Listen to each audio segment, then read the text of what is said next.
Budget में खास क्या है? खास रोजगार के लिए अनेक योजनाएं हैं, स्किलिंग के लिए योजनाएं हैं, मध्य वर्गियों की सशक्तिकरण हो, विशेष करके उनकी ज़िंदगी में और सहूलियत आए, उसके लिए अनेक योजनाएं हैं। और देश की कोई भी देश की अर्थनीति की मजबूत स्तंभ उस देश की एमएसएमई होता है।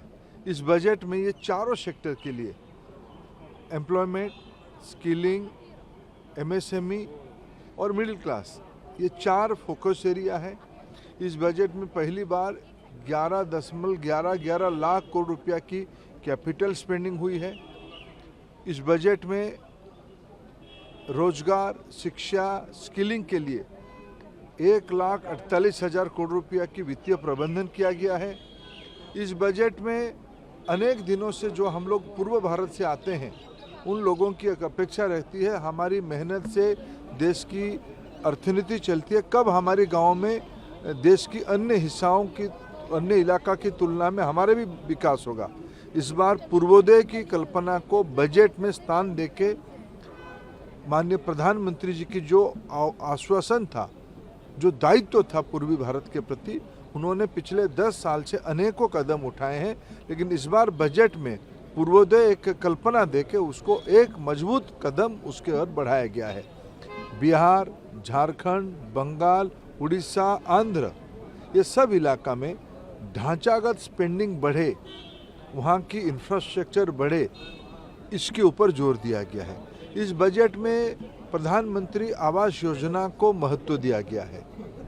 मुद्रा लोन में जो सेकेंड लेवल है, उस पर जोर दिया गया। उसमें देश की अर्थनीति ट्रिकल डाउन इम्पैक्ट की तरफ नीचे, अर्थनीति के जो एकदम नीचे पायदाने पे जो स्टेक होल्डर है, वो भी उसकी लाभार्थी हो पाएगा, उसको और मजबूती से आगे जा पाएगा। अनेक टैक्स की सहूलियत दी गई है। ये सारे को मैं तुलना करूं, इस बजट देश में नया रोजगार सृजन करेगा। Next generation skilling, upskilling, reskilling की कल्पना इस बजट में की गई है। 1000 ITI को देश की इंडस्ट्री के साथ मिलके 21वीं सेंचुरी रिक्वायरमेंट के लेवल पे उसको तैयार किया जाएगा। एजुकेशन लोन, स्किल लोन, अनेक युवा हितैषी कार्यक्रम इस बजट में लाया गया है। लेकिन विपक्ष का कहना है कि ये जो बजट है ये बिहार आंध्रा सेंट्रिक बजट है और नंबर 2 की सरकार बचाने वाला बजट है। ये बजट देश की मध्यवर्गीयों के लिए है। ये बजट देश की, क्या प्रधानमंत्री आवास योजना सिर्फ बिहार और आंध्र में बनने वाला है? देश की सभी राज्यों में बनने वाला है। मुद्रा लोन के लाभार्थी क्या चंद राज्यों में होंगे या देश भर में होंगे?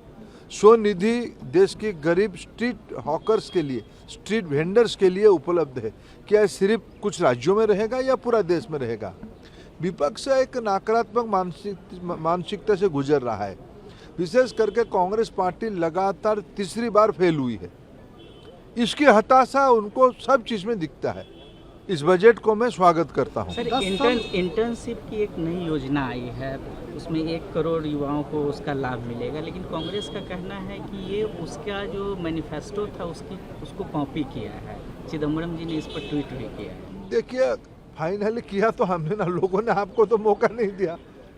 आप कई सारा आपने पीढ़ी दर पीढ़ियों तक आपने कई बात को कहते रहे।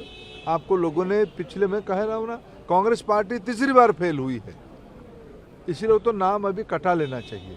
चिदम्बरम साहब नाम कटा के और कहीं स्कूल में दाखिला करनी चाहिए।